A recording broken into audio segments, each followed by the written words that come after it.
Alright, in this video I want to show you how to set up the optimization algorithm for the money management algorithms in NinjaTrader 8.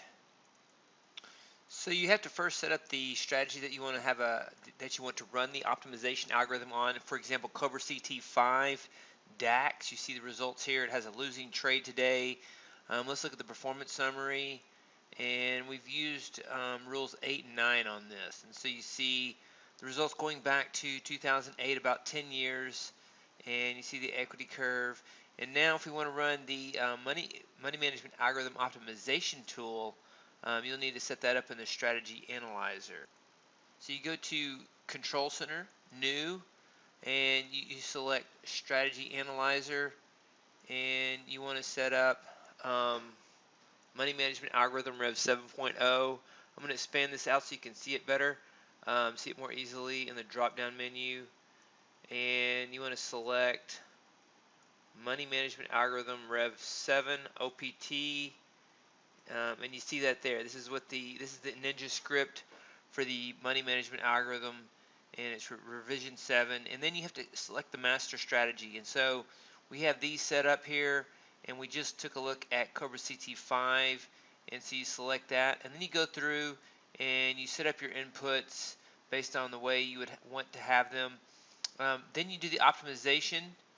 And so the way you do the optimization, this is set up as a back test. So we want to do optimization to see which rule works the best. You can optimize it between rules 1 and 12, and you can determine which rule works best. And so you could do this 1 to 12, and let's see, keep everything else the same. You could optimize these rules as well, each one of these, but it would take a very, very, very long time to complete the optimization. I've actually never done that because it takes so long to optimize rules 1 through 12 and to optimize each individual rule itself. And so you want to go with the general parameters, and then pick the best one in general. You could maybe change some of these or optimize them over just a few parameters, but you want to be careful because you'll be waiting for a very long time for that optimization to complete. And so you set this up, and then you let's see, you want to set up an exit time on this one, 15:59 on that. The stop loss was 1,000, and so you want to make sure. So you're going to go 1,000 to 1,000 because you're not optimizing this. You could optimize that, but that would be another parameter set that would increase the amount of time it took. And so we're not optimizing that, we're just seeing which rule 1 through 12 works the best. And so the instrument is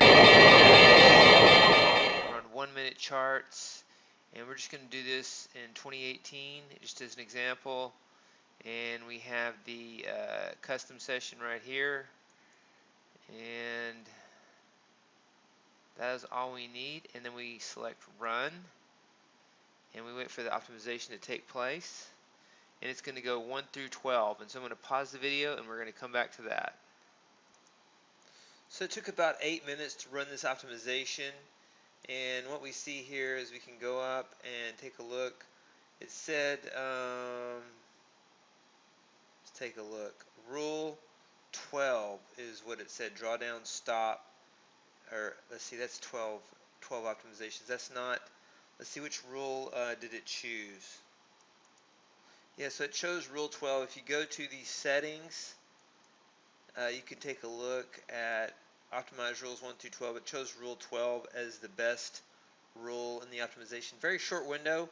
Just want to give you a brief look at that so you know how the optimization algorithm works. It took 8 minutes, and so if you went over 10 years, we did about 6 months, it might take 3 hours, 3 or 4 hours to complete that optimization just for rules 1 through 12, just on the basic generic inputs. And so that's the update on how to set up the optimization algorithm. There's many different options and many different things you can do with this, and so this is just to get you started.